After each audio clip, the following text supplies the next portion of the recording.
आप देखिए, हर पक्ष पे फेयर होने की जरूरत है। हम यहां पर कोई जबरदस्ती इसीलिए आरोप नहीं लगा रहे हैं या सवाल नहीं उठा रहे हैं क्योंकि अगर आप किसी चीज को प्रूव नहीं कर सकते हैं तो वो गलत है। दोनों पक्षों की उतनी ही जिम्मेदारी हो जाती है। अब यहां पर सुरेंद्र जी जो दो चीजें वो कर रहे हैं वो किसी का इलाज नहीं कर रहे हैं। जो चमत्कारी लग रही है चीजों लोगों को वो ये कि वो पहले से कैसे लिखी हुई थी उन्होंने चीजें, और इसीलिए कहा जा रहा है कि वो फिक्स कर रहे हैं चीजों को।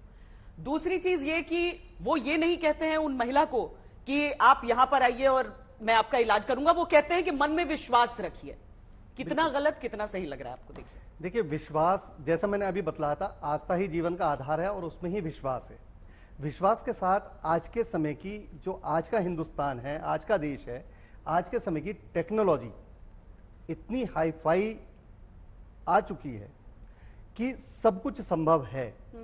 लेकिन आस्था के नाम पर मैं किसी धर्म अनुयायी को या किसी व्यक्ति को या किसी विशेष समुदाय को नहीं कहना चाहता, ना कहूंगा, ना मेरा ऐसा वो है। लेकिन फिर भी इसके साथ साथ, आस्था के साथ साथ और विश्वास के साथ साथ यदि अंधविश्वास बढ़ता है और अंधविश्वास को फैलावा आगे दिया जाता है तो वो उस गद्दी के प्रति थोड़ा सा प्रश्नात्मक हो जाता है किसी भी स्तर से। अब जैसे मान लीजिए कोई महाराज हैं, वो अपने लिए कह रहे हैं कि भाई ए बच्चे, तू येलो कलर की शर्ट पहनी हुई दिल्ली से आई हुई है, खड़ी होकर मेरे पास आ जा पहले। तो ये मेरे अपने हिसाब से, जो हम तो छोटे से कलाकार हैं, कोई बहुत मतलब हम लोगों का स्तर वो नहीं है कि भाषण वाला या किसी स्तर का, लेकिन ये चीजें टेक्नोलॉजी में आती हैं। अच्छा जनरली। अच्छा, एक बतलाएं आपको कि आज टीवी पे या मोबाइल पे, सोशल मीडिया पे बहुत ही माइक्रोफोन, छोटे छोटे माइक्रोफोन आते हैं जनरली। उन माइक्रोफोनों को यदि हम कान में ऐड कर लें तो उस माइक्रोफोन की टेक्नोलॉजी वो सब उसमें दे रखी है आज के समय में कि कोई रिंग करके बतलाता है।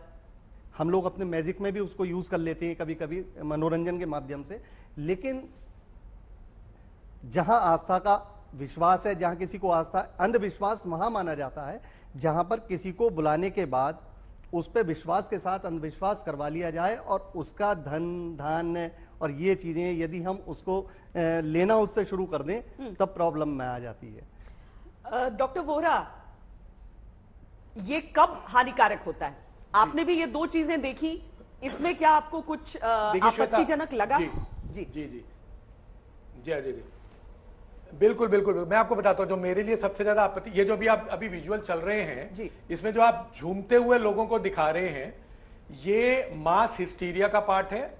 और ये बहुत वेल नोन है कि ये हिस्टेरिकल स्टेट होती है पेशेंट्स की, जो मानसिक रूप से बहुत ज्यादा परेशान होते हैं या किसी तरीके की मानसिक प्रॉब्लम से सफर कर रहे होते हैं, उसमें देखा जाता है। मेरे पास क्लिनिक में या पूरे भारत के मनोचिकित्सकों के पास या मेंटल हेल्थ प्रोफेशनल के पास इस तरह के पेशेंट्स रोज आते हैं।